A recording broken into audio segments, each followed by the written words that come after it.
Hey guys, welcome back. So this week I'm going to teach you the most insanely impossible looking card trick that gets crazy reactions. I'll also let you in on one of the most closely guarded and ingenious secrets in all of Magic. Spoiler alert, it's really easy and you can learn it in 5 minutes. Stick around until the end because I'm going to give you an absolutely pro tip that will take this trick to a whole new level and create an amazing routine. You don't want to miss it. So you have the spectator mix the cards. You ask them to name any three of a kind and then to remove that three of a kind from the deck. They can then freely cut their chosen cards back into the deck wherever they want. The cards are then shuffled up and the spectator even mixes the cards. So then you deal the cards out between you and the spectator. The spectator's cards are dealt face up. You tell them that if they get one of their three selected cards in their hand, you're going to give them $100. So after the first deal, spectator hasn't seen any of their cards. So you pick up your pile and start to deal again. Again, they don't see any of their cards in their hand. This is repeated again and again, they don't see any of their cards. At the end of the final deal, you have three cards in front of you. And even though the spectator shuffle the deck, freely cut their cards anywhere into the deck that they wanted and mix the cards themselves, the three cards that you're left with in front of you are the spectator's selected cards. I know you guys are going to love this because there's no setup, and I'm reading the comments all the time. You're always saying no setups, teach us tricks with no setups. So this trick doesn't have a setup. You can do it from a shuffle deck, so you don't need to excuse yourself to go and set the cards up. So for this, you need a full deck of 52 cards. Take them jokers out, take them bad boys out. They are not welcome. Oh, it's like that. Okay. I'm not good enough. So what is this ingenious principle, this amazing principle in this trick? Before we get into the explanation, I've got an announcement to make. So I'm going to hold a competition, and the winner of the competition will get access to my complete beginner's Magic course and everything on my Magic course site for free. The course teaches you some mind-blowing tricks and techniques. It's over 4 hours long. There's over 70 lessons on there, and it's designed to take you from zero to hero and blowing people's minds in the shortest amount of time possible. You also get exclusive access to lessons that I don't post here on YouTube, so you are a VIP. To win, all you've got to do is like the video, subscribe, and write your funniest comment in the comments section below.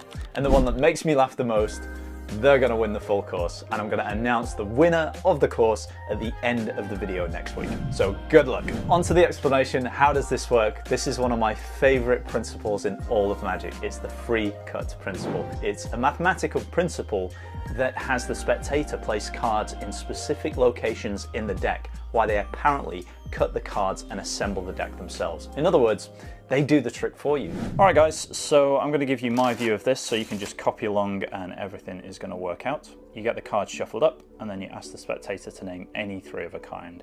So in this case, let's go with, we got fives, so let's go with fives. So that's the first five, second five, and third five, okay?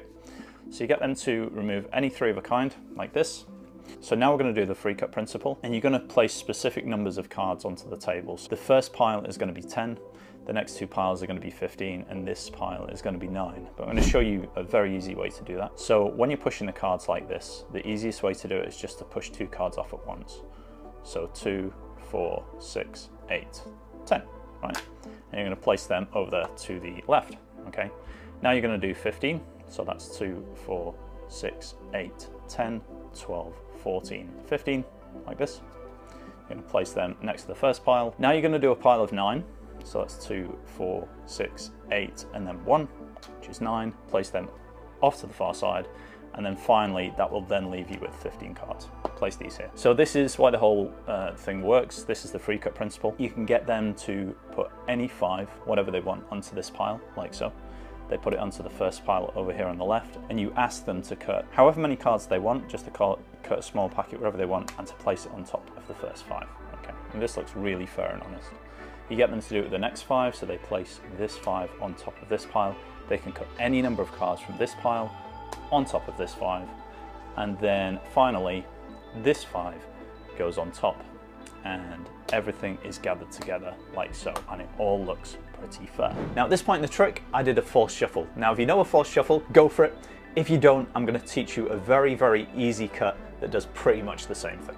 So let me show you a really easy false cut. This is the J-Jose cut. It's a beautiful false cut. So all you're going to do is cut about a third of the cards from the top of the deck, place them over here, another third like this, place them in the middle, and then the final packet is going to go over here on the right.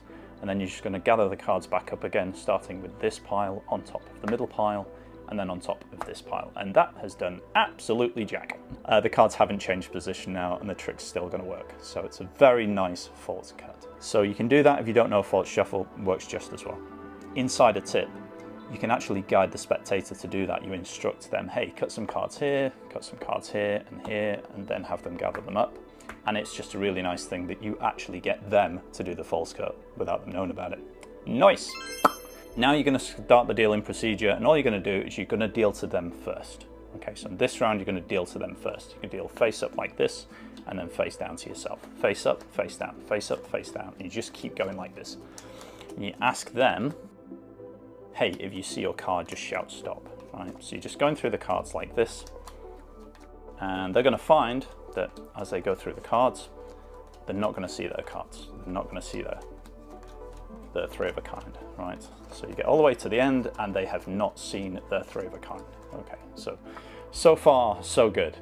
Now you're going to do the same again. So for this next round, again, you're going to start dealing to the spectator. So face up, face down, face up, face down, face up, face down, face up, face down, and you keep going like this.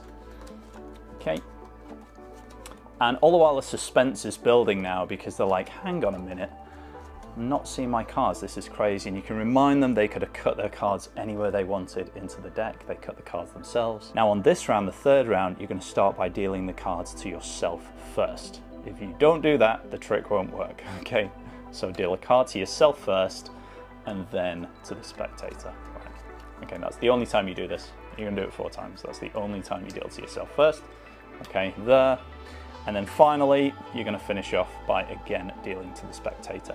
Face up, face down, face up, face down, face up, face down. Leaves you with 3 cards.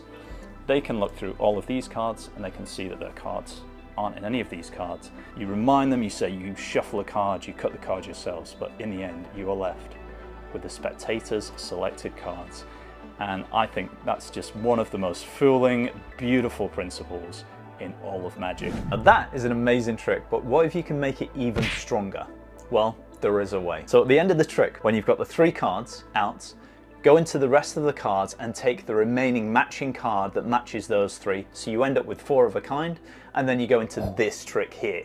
Now, it's a beautiful self-working card trick. It pairs so well with this trick, and it creates a mind-blowing routine. You're gonna have a really solid piece of Magic, and it's one that I do all the time. Thanks so much, guys. I'll see you next week.